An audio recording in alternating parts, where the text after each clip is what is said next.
الصلاة والسلام على سيد المرسلين وعلى آله وصحبه أجمعين ومن تبعهم بإحسان إلى يوم الدين. أما بعد، فقد قال الله تعالى في كلامه المجيد والفرقان الحميد: فأعوذ بالله السميع العليم من الشيطان الرجيم. بسم الله الرحمن الرحيم.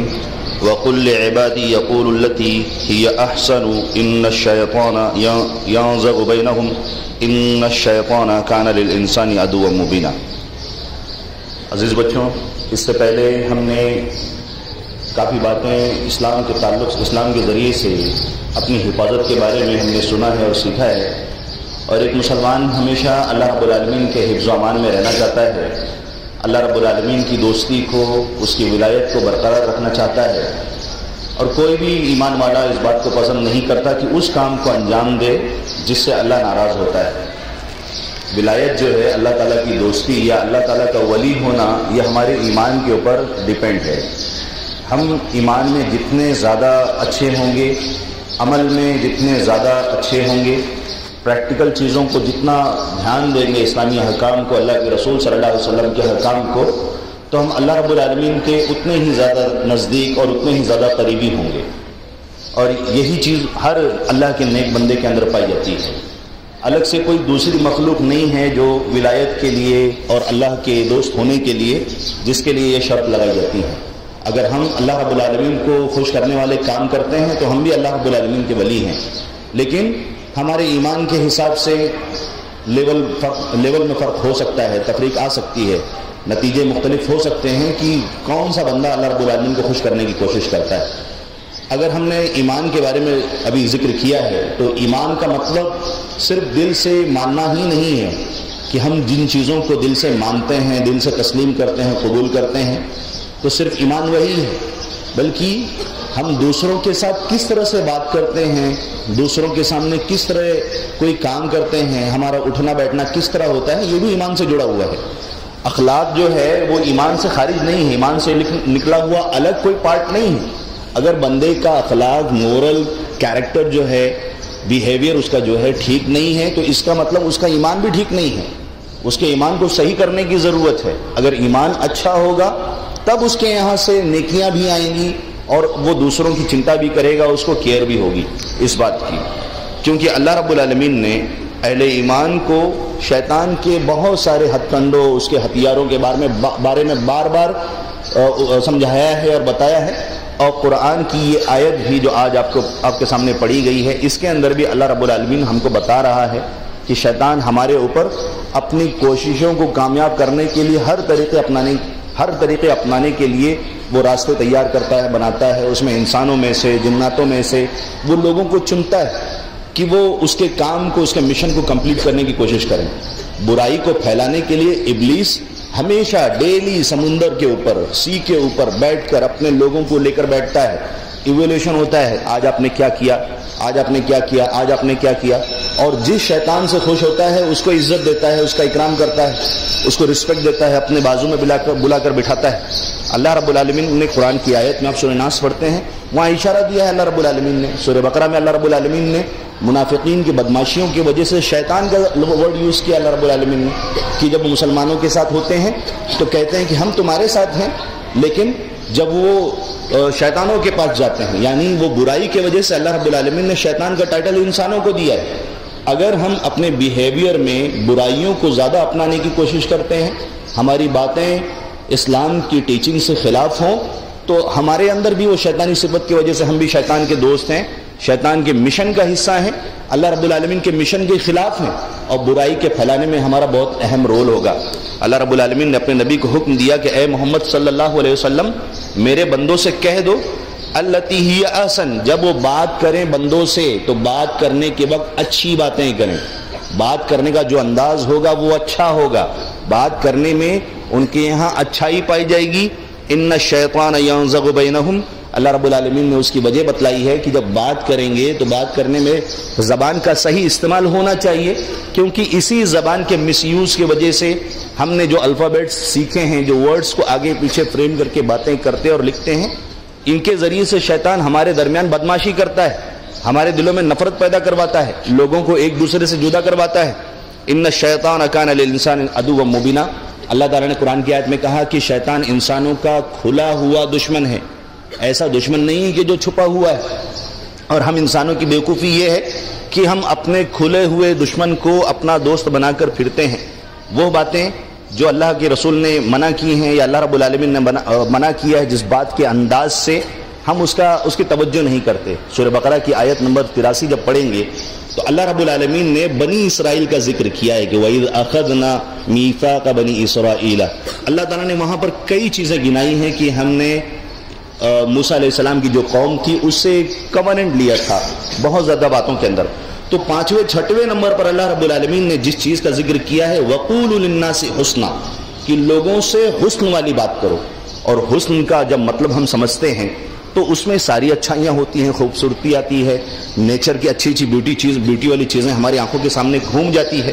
تو اسی بیوٹی کو ہم کو اپنے شبدوں کے اندر، اپنے ورڈنگز کے اندر رکھنا ہے. اللہ تعالیٰ نے مسلمانوں کو حکم دیا ہے کہ بات کرو تو حسن والی کرو، اچھی کرو، خوبصورت کرو. بھونڈی بات نہیں ہونی چاہیے، ایسی بات نہیں ہونی چاہیے جو ایک شریف انسان کے سامنے، کسی خاتون کے سامنے، کسی استاذ کے سامنے، کسی استانیہ کے سامنے، کسی ٹیچر کے سامنے، کسی بہن کے سامنے، کسی ماں کے سامنے، کسی بڑے کے سامنے ہم دوہرے انداز کے دو میننگ والی باتیں کر رہے ہیں. اللہ کے نبی صلی اللہ علیہ وسلم کی کوالٹی نہیں تھی. بخاری کی روایت میں، مسلم کی روایت میں ہمارے نبی صلی اللہ علیہ وسلم کی بایوگرافی کا ایک اہم پارٹ ہے لم یکن رسول اللہ صلی اللہ علیہ وسلم فاحشا ولا متفحشا. ہمارا نبی کبھی گندی بات نہیں کرتا تھا. اور متفحش کا جو ورڈ ہے یہ اس کا مطلب ہوتا ہے کہ تکلفاً، یعنی دوستوں کے ساتھ بیٹھے ہوئے ہیں تو ہنسی مذاق کر رہے ہیں تو اس میں اس طرح کی بات کر رہے ہیں. ہم انسان ہیں، ہم سب سے غلطی ہو سکتی ہے، لیکن اللہ کے رسول صلی اللہ علیہ وسلم دوستوں کے ساتھ بھی رہتے تھے تو تکلف میں، بناوٹی انداز میں گندی باتیں نہیں کرتے تھے. اسی لیے عبداللہ ابن مسعود رضی اللہ تعالی عنہما کی روایت بھی ہے کہ انہوں نے فرمایا کہ اللہ کے رسول صلی اللہ علیہ وسلم کی حدیث ما من شیء فی المیزان اثقل من حسن الخلق. قیامت کے دن جب اللہ رب العالمین لوگوں کے اعمال کو وزن کرے گا تو نیکیاں سب سے زیادہ بھاری ہوں گی. وَإِنَّ اللَّهَ يُبْغِضُ الْفَاحِشَ الْبَذِيءَ. اللہ تعالیٰ گندی بات کرنے والوں کو، بےہودہ بات کرنے والوں کو، ڈبل میننگ کی بات کرنے والوں کو اللہ رب العالمین پسند نہیں کرتا ہے. اللہ تعالیٰ پسند نہیں کرتا ہے مطلب نفرت کرتا ہے. اور جن چیزوں سے اللہ نفرت کرتا ہے وہ ایک مسلمان کی زندگی کا حصہ کیسے بن سکتا ہے؟ ایک مسلم بچی کا کیریکٹر کا رول کا پارٹ کیسے بن سکتا ہے؟ ایک مسلم نوجوان کا حصہ کیسے بن سکتا ہے؟ اور وہ اس کے بعد اللہ تعالیٰ کو ناراض کر کے اپنی تعلیمی زندگی میں، اپنے کام کی زندگی میں، اپنے بزنس کی زندگی میں اللہ کی مدد کی امید نہیں لگا سکتا ہے. اس کے لیے اس سے بچنا چاہیے. یہی وجہ ہے کہ ابو درداء رضی اللہ تعالیٰ عنہ سے بھی ایک روایت منقول ہے کہ لیس المؤمن بالطعان ولا اللعان ولا الفاحش ولا البذیء. اللہ کے رسول صلی اللہ علیہ وسلم کی حدیث ہے کہ ایک مومن جو ہوتا ہے، ایک مسلمان جو ہوتا ہے، وہ تانا مارنے والا نہیں ہوتا، ٹونٹ مارنے والا نہیں ہوتا. اس کی زبان سے دوسروں کو تکلیف نہیں پہنچے گی. اسی لیے کسی شاعر نے بھی کہا تھا کہ تیری زبان و قلم سے کسی کا دل نہ دکھے، کسی کو شکوہ نہ ہو زیر آسماں تجھ سے. تو اللہ کے رسول صلی اللہ علیہ وسلم کی حدیث میں کہ اللہ کے رسول نے فرمایا کہ مسلمان ٹونٹ نہیں مارتا ہے، تانا نہیں مارتا ہے، اور نہ ہی لعنت کے ورڈ یوز کرتا ہے کہ تجھ پر لعنت ہو، فلاں پر لعنت ہو، فلاں پر لعنت ہو. لعنت والا کام نہیں کرتا. اور نہ ہی فحش گندی بات کرنے والا ہوتا ہے، نہ ہی بےہودہ بھدی بات اور نہ وینٹ ٹاک کرنے والا ہوتا ہے. تو ہم کو اس طرح کے الفاظ کا استعمال کرنے سے بچنا چاہیے. ہم اپنی زبان سے اس بات کا اظہار کرتے ہیں اور زور زور سے چلاتے ہیں سڑکوں پر، مائک میں، ممبروں پر کہ یہ اسلام ہے جس نے ماؤں کو اتنا اونچا مقام دیا ہے کہ ان کے پیروں کے تلے، پیروں کے نیچے جنت اللہ رب العالمین نے رکھی ہے. ایک صحابی آئے اور اللہ کے رسول صلی اللہ علیہ وسلم سے کہا کہ میں نے اپنے ماں باپ کو رلا کر آیا ہوں، مجھے جہاد میں جانے کی اجازت دے دیجیے. اللہ کے رسول نے فرمایا نہیں، جاؤ، جس طرح سے ان کو رلا کر آئے ہو اسی طرح سے ان کو ہنساؤ. ہم مسلمان کہتے ہیں، اللہ کے رسول نے فرمایا الزم رجلھا فتم الجنہ، جاؤ ان کے قدموں کے نیچے جنت رکھی، اللہ رب العالمین نے ان کو خوش کرو. ہم مسلمان کہتے ہیں کہ اللہ کے رسول نے فرمایا کہ من کان لہ ثلاث بنات، جس کے پاس تین بیٹیاں ہیں. اللہ کے رسول صلی اللہ علیہ وسلم نے فرمایا یہ 3 بیٹیاں ایک آدمی کو، ایک باپ کو جہنم میں جانے سے روکیں گی. صحابی نے کہا اللہ کے رسول جس کے پاس 2 بیٹیاں ہیں؟ اللہ کے رسول نے فرمایا ہاں وہ 2 ہی. ایک روایت میں 1 کا بھی ذکر ہے.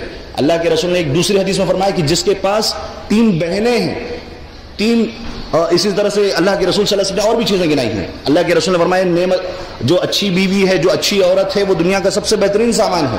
ہم اپنی زبان سے اس بات کا اظہار کرتے ہیں کہ عورت کو اسلام نے اتنی فضیلت دی ہے، اور اسی عورت کو، اسی ماں کو جس نے ہم کو دنیا میں جنم دیا ہے، جس نے ہم کو اپنا وجود بخشا ہے اس دنیا کے اندر، ہم اپنی زبان سے ان کو ذلیل کرنے کی کوشش کرتے ہیں اور اس رشتے کو لے کر گالیاں دیتے ہیں. گالی کے الفاظ ہمارے زبان سے ماں اور بہن کے اس پاک رشتے کو ہم خراب کرنے کی کوشش کرتے ہیں. ہماری زبان اس بات کی اجازت کیسے دیتی ہے، کیسے حرکت میں آتی ہے؟ ہماری زبان اس وقت کٹ کیوں نہیں جاتی جب ہم ماں کے بارے میں، بہن کے بارے میں اس طرح کے الفاظ استعمال کرتے ہیں؟ تو ہم کو چاہیے کہ ہم بےہودہ باتیں، گندی باتیں، اس طرح کی بات نہیں کرنی چاہیے، ورنہ قیامت کے دن ہماری بولتی بند ہوگی. قیامت کے دن ہمارا منہ اللہ تعالیٰ سیل کر دے گا، ہمارے رجسٹر ہمارے سامنے ہوں گے، اس وقت کچھ بھی، کوئی حجت نہیں ہوگی ہمارے سامنے. ہم بہت زیادہ حجت کرتے ہیں، تکرار کرتے ہیں، میں نے یہ نہیں کیا، میں نے وہ نہیں کیا، ہم بہت لگے رہتے ہیں اس چیزوں کے اندر، لیکن اللہ کے سامنے ہمارے کوئی ایکسکیوز نہیں چلنے والے. اسی لیے اللہ تعالیٰ ہمارے 99 رجسٹر، اللہ کے رسول نے فرمایا قیامت کے دن جہاں تک نگاہ جا رہی ہے وہاں تک رجسٹر ہوگا. تو ہم جو چیز کر رہے ہیں، اللہ رب العالمین نے اس لیے سورہ کہف کے اندر بیان کیا ہے کہ جب مجرمین کے سامنے ان کے رجسٹر رکھے جائیں گے تو وہ کہیں گے کہ یہ کیسے فرشتے ہیں یہ لوگ، ما لا یغادر صغیرۃ ولا کبیرۃ الا احصاها. میں جس کام کو بہت گھٹیا سمجھ رہا تھا، میں گندی باتوں کو بہت ہلکے میں لے رہا تھا، اور میں اس طرح جو بات کیا میں نے اس کو اتنی اہمیت نہیں دی، ان فرشتوں نے تو ہر چھوٹی چیز، ہر بڑی چیز، سب کچھ اس کے اندر مینشن کر دیا ہے. آج تو ہم تباہ برباد ہو گئے. لہٰذا اس دن کی بربادی سے بہتر ہے کہ آج ہم اپنے آپ پر کنٹرول کریں. ہم کو ہو سکتا ہے یہ چیز برداشت کرنے میں تکلیف ہو، اچھا نہ لگے، لیکن اس چیز کی ہیبٹ اللہ رب العالمین کو خوش کر سکتی ہے، اور وہ کام جس سے ہم اللہ کو خوش کر سکتے ہیں وہ بہت زیادہ قیمتی ہیں. اللہ رب العالمین سے دعا ہے کہ وہ ہم کو دوسروں کے اہمیت کے ساتھ ساتھ کتاب و سنت پر ہم کو چلنے کی توفیق عنایت فرمائے. جب تک اس دنیا کے اندر زندہ رکھے، ایمان کی حالت میں زندہ رکھے، اور ہمارا خاتمہ ہو ایمان پر ہو. آمین. وآخر دعوانا ان الحمد للہ رب العالمین. السلام علیکم ورحمۃ اللہ وبرکاتہ.